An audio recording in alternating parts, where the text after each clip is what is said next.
There was no escape, but I ran anyway. Ran through the depths of madness and confusion. The path before me was ever-changing, a kaleidoscope of realities that came in waves, pulsing and rearranging themselves at will, the miasma of imagery having a life of its own, assaulting and oppressing, demanding submission. Still, I ran, footsteps pounding on the ground. It seemed to shift. Soft grass at one point, to cement, then sand, so soft it threw me off balance. Then I sank, the ground turning into a sludge that consumed my legs first, then my hips. I struggled to free myself, reaching out in vain to the edges of the pool, only there was no edge. I was trapped, sinking through to the bottom, unable to break free. I reached out once more in a hopeless attempt to grasp onto a lifeline that wasn't coming, till the light of the images faded above me, replaced by the earth that filled the gap. As I continued to sink, consumed by the collapsing world around me, I gave into the feeling that it was over. Physical reality shattered into a million fragments. 3 hours earlier. A feeling of nervousness pervaded my senses as I sat up in bed, the realization that I started a new job today, the routine feeling unpracticed, polishing my appearance to a degree that would slowly degrade as comfort and lethargy inevitably set in. This wasn't exactly where I wanted to be in my career, but it would pay the rent while I pursued other applications. The job was also fairly close to my apartment, about a 15-minute walk from my doorstep. The air was thick and humid that morning, that sticky feeling where you feel like you walked through a wall of water, lungs taking in the warm, heavy air. Fighting the desire to return to the air conditioning, I set off on my short commute to the new office. The building was so unimpressive to the point of being intentional. No signage existed to advertise what business was operating on the grounds. A large barbed wire fence enclosed the property on all sides. The driveway and main gates were ID badge operated and security camera controlled. A small guard post was stationed just inside the fencing to ensure no malicious activity took place. I waved at the small piece of plastic I was given over the sensor, and a green light, followed by a clicking noise, indicated that the gate was now open. The guard in the post waved at me as I entered, undoubtedly my name and credentials being sent to them directly to review. The company that owned this place was truly ahead of its time, utilizing and producing technologies beyond anything humankind had ever seen. They recently launched the first manned space flights to colonize neighboring planets, something I never imagined I would see in my lifetime. An achievement to transcend the text in the pages of history, something that would survive the living memory of multiple generations as one of the greatest leaps forward for humanity. I approached the large brick structure, a large, heavy door separating me from the inside. It had a keypad lock on the handle, but I was informed that it would not be locked during normal business hours. I opened it to a rush of cool, filtered air blasting me in the face, a shiver running through me as the temperature difference rushed over my skin. "Hey, shut that door!" called a voice from the inside. I moved quickly to the inside, shutting the door behind me. The lighting inside was dim, illuminated by only a few lights and computer screens. As my eyes adjusted, I saw a man sitting in a chair in front of the main workstation. He had swiveled toward me when the door opened. "You the new guy, I assume?" he said. "Yeah, hey, I'm Andrew," I said, outstretching my hand. He didn't stand, but took my hand and shook it curtly. "Mason. Take a seat," he said, pointing to the chair closest to us. I grabbed the top of the chair, turning it and wheeling the plastic casters over the hard, finished cement flooring. The plastic sound from the chair echoed in the hollow confines of the control room. As I sat, I looked at the computer station. Several logs and monitors were running, measuring computational speeds and processes. I didn't understand all of the graphs, but could tell some significant computing power was being utilized to produce the power usage charts I was seeing on the screens. There were windows beyond the computer screens, but it was completely dark. "I heard you're overqualified for this position," Mason said bluntly. "I don't know about that," I said, partially feigning humility. "Everybody has to start somewhere." I couldn't help feeling there was truth in what he said, though. I had a very robust background in computer science, certified in almost every facet of technology, a feat that was near impossible to achieve these days in the advent of so many new advances. I didn't want to come off as a bratty college kid, though, so was intent on playing my part at the bottom. Mason seemed to detect this, though, and he grunted. "Fresh out of a 40-hour coding course, I take it?" he said sarcastically. "Yeah, something like that," I replied, playing along. "Typical," he said. "Company managers never know how to source real talent." I just looked back at Mason, shrugging off the insult. "You'll probably be reporting to me in a few years," I thought to myself. Mason sighed and then clicked a switch on the control panel nearest him. The lighting in the control booth increased, and the glass separating us from the other room revealed a massive factory operation. I knew this was a huge 3D printing facility, but what I saw blew away all of my expectations. The machines were giant, moving around at a rapid pace, building so many different objects it was hard to tell what sort of operation was being done. It made sense to the machines, though, swooping and building, moving pieces around in a manner that only a computer algorithm could understand. "Impressive, isn't it?" said Mason. "I don't normally have the lights on. The movement of all the machines is really distracting to me. Our job is to monitor the operations from here." He motioned his hand across the displays, showing various metrics. I was enthralled by the magic of the machine workers. An operations management genius had to have programmed this. With no humans down in the bay where all of this was, they could operate within millimeters of one another. Machines packed in such density it boggled the mind. No one having to worry about safety of a worker. A warehouse packed to the gills with cold efficiency. The lights dimmed again as Mason flicked the switch to hide the production room. "You won't have to worry about anything going on down there," he said. "All we do here is monitor the pre-configured alerts. If anything strange comes up, we call someone else to fix it." In a way, I felt disappointed. Who wouldn't be? The opportunity to work on such a logical program would be fascinating. I guessed I would have to prove myself and work up to that position. Mason began showing me the various monitors across several screens that logged vital information about the production line. The entire mechanism relied on 3D designs input into the system, but also created holographic images in the space that acted as guide markers for the machines.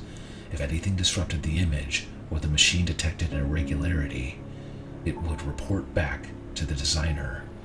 It was a marvel of engineering success. Much of the designing was done off-site by remote workers. They never set foot into the actual production line. That task was left to the maintenance workers and us to monitor the situation. Mason continued to go through the various applications when I noticed a book sitting on the table next to him. It caught my eye because it appeared to be written in French. The author was unmistakable, though. René Descartes.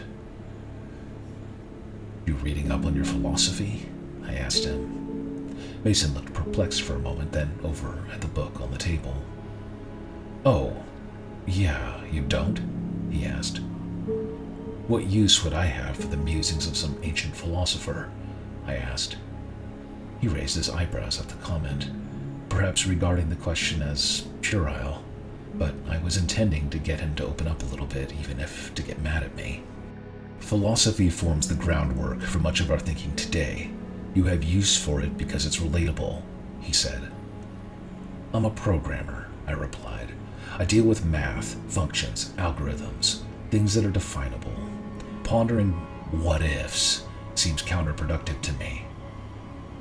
Spoken like a true idiot, Mason spat. Typical, right out of school, thinks he knows it all, idiot. There was a pause before I responded.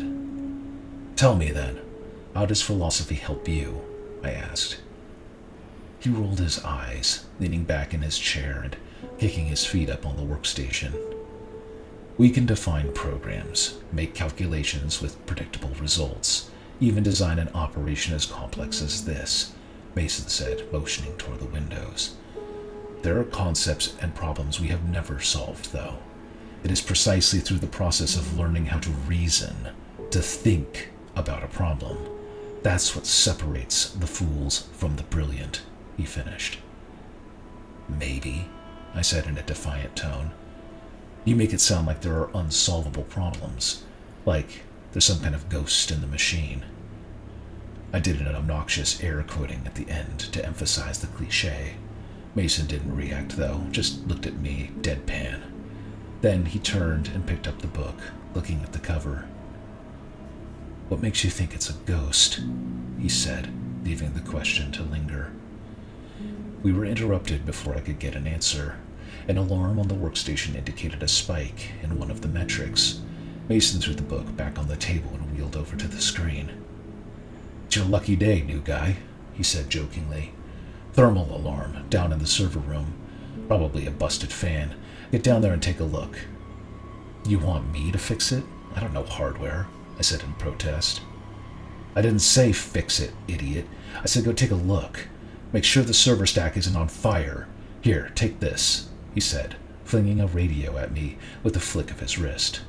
I caught it in my chest, looking down at a little walkie-talkie with the power already on. Door's behind you. You go down the steps and around the factory floor. I'll be up here. Just take a look and let me know if anything serious is going on. Hardware teams will respond accordingly. Got it? Mason explained. Yes, I said shortly. Mason turned back to the control panel, flicking all the switches for the lighting so that my pathway would be illuminated. I moved to the door. Big red letters indicated that factory floor access was prohibited and lockout procedures were in place. I pressed the metal handle and it opened easily. The pathway led to a stairwell that seemed to wrap around the production area. Through the windows on my left, I passed machine after machine, hard at work to fabricate the objects around the 3D holograms that were being projected. Up to my left, Mason was looking down at me through the control room windows. Just a little further, new guy. It's at the end of the production floor. The whole back area is the server room. Mason came through the radio. The walk to the server room felt longer than it looked.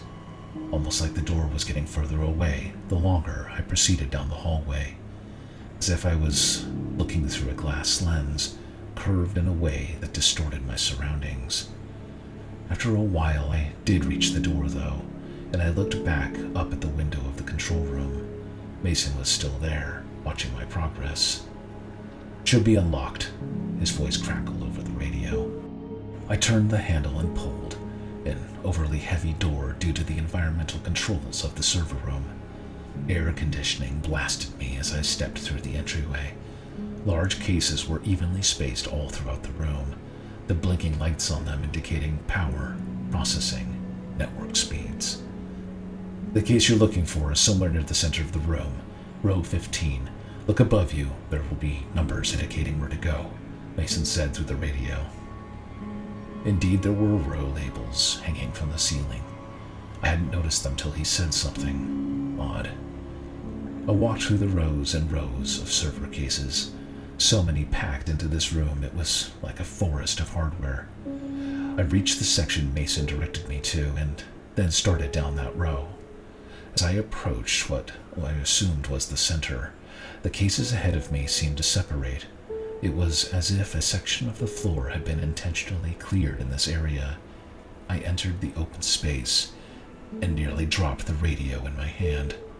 There was a chair set up in the center of this room, a single factory machine arm placed behind it, and sitting in the chair was the body of a man covered in blood. The smell hit me next, the horrible, acrid smell of decaying flesh. My hand went to my nose and my mouth like a reflex. I had a strong desire to go running out of the room, but something about this person seemed familiar. I stepped a little closer, noticing that the body was strapped to the chair by the wrists and ankles. The factory machine arm behind it was covered in blood. The person had been killed by a gruesome operation from the machine. Their entire back had been carved open, and it looked like their spinal cord and brain had been completely removed. I looked at their face, the unfortunate soul who had undergone this procedure, and then realized with mounting terror why they looked so familiar. This was Mason. Undeniably, this was my coworker, who was currently sitting in the control room right now. "Hey, did you find the server?" His voice crackled over the radio. I looked to the device in my hand, my brain turning over the impossibility of his voice coming through the radio, yet his body lay lifeless in front of me. "Still out there, new guy?" he asked. I glanced back at the body of Mason before responding. Yeah, I found it. Everything's fine here," I said. "Good. Now come back to the control room," Mason replied. I placed the radio in my pocket and pulled out my phone. I needed to call someone, an ambulance. There was no signal on my phone, though, as if the building itself was made of lead. With there being nothing I could do for Mason's body, I turned and went to the exit from the server room. The door opened to the hallway running along the factory floor, but the scene here was much different than before. All of the machines had stopped, their arms pointed in my direction. Mason was up in the control room looking down at me. I stared back at him until he turned and moved away from the window. I ran the length of the hallway, machine arms turning and watching me as the sound of my footsteps pounded against the walls. Taking the steps two at a time, I pounded through the door to the control room. It was vacant. All of the screens were off, and Mason was nowhere to be found. I checked my phone again, still no signal. I had to get outside. We needed help, and something about this place is blocking all reception. I quickly moved to the exit, slamming my hands against the metal handle. As the door opened, my body, expecting to feel warmth of the sun, was instead hit by a heavy blast of air conditioning, the unexpected sensation causing me to put my hand up over my face, the door swinging shut behind me. My jaw dropped as I found myself standing in the server room again. How? How was this possible? "Andrew, are you there?" Mason's voice came in over the radio. "Why aren't you back in the control room, Andrew?" His tone was strange, almost sarcastic, teasing, like he knew darn well why I hadn't shown up in the control room. "Mason, what's happening?" I asked into the speaker. A low chuckle came through the walkie-talkie. "Anything and everything I want," he replied. "This place lets me make my own reality." As he said this, the server stacks began to rearrange themselves, sliding as if they were on invisible casters at a pace that was impossible, weaving through one another, creating a new pathway for me to walk through. At the end of it sat a giant supercomputer, larger and more complex than anything I had ever seen before. I stepped toward it cautiously, unsure of how any of this was possible. I squeezed the button on the side of the walkie-talkie. "How do I get out of here, Mason?" I asked. "There is no escape," he replied to the radio. "The second you closed the door behind you, you entered my world, my prison. I have no intention of letting you go." "Why are you doing this? Where are you?" I continued to query. "I'm everywhere, Andrew. integrated into the most complex system ever conceived. I can shape reality with these tools, expand my borders, or just hide in the algorithms, he explained. A horrible reality sunk in then. Assuming the body he allowed me to see truly was his, that means he somehow sacrificed his physical shell to integrate with the computer system, done in the most gruesome way he possibly could have. A path to digital immortality no sane or rational person would take. "What do you want from me?"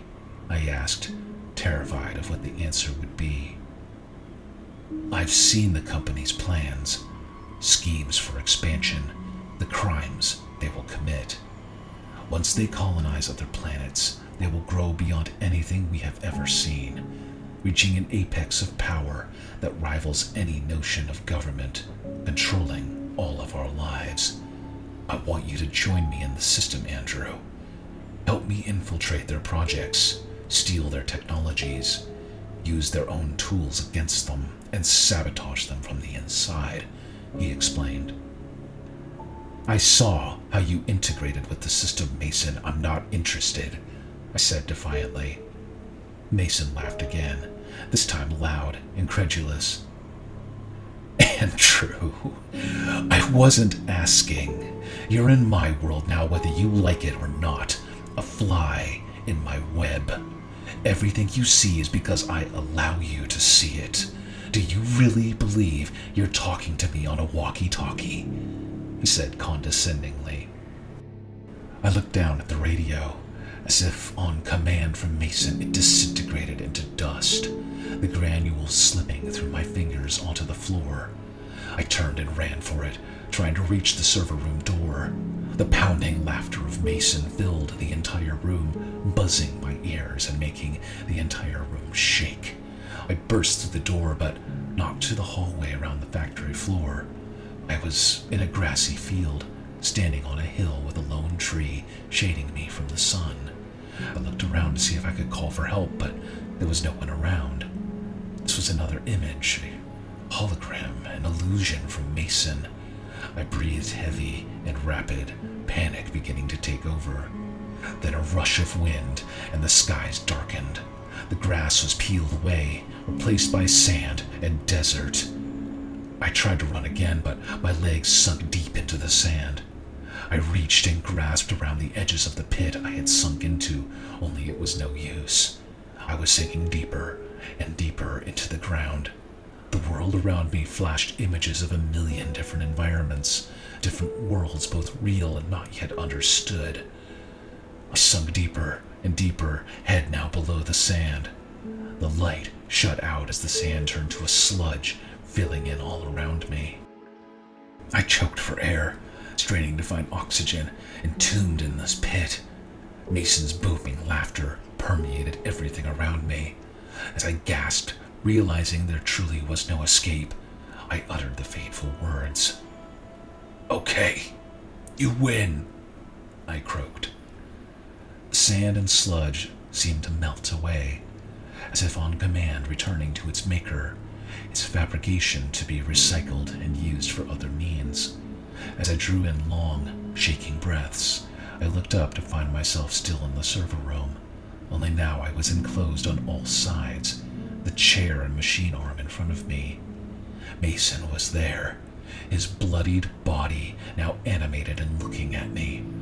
I stood slowly, barely able to maintain my balance, a sinking feeling that I had been defeated, and that I was resigned to this fate by force far more powerful than my physical body could resist. I would be integrated into this system whether I liked it or not. My only hope lay in finding a way to resist on the inside, to fight Mason in his own world. I stepped forward to meet his gaze, the old decaying flesh, the blood that still caked his face. He raised his arm and motioned toward the chair with the machine arm. A chill ran through my body as I once again looked over its menacing tools, already covered in the blood of its insane and willing victim. Then I looked back at Mason, his cold eyes locking onto mine, a wide smile creeping across his face. He uttered the last words I would ever hear in my physical body. "Take a seat," he said.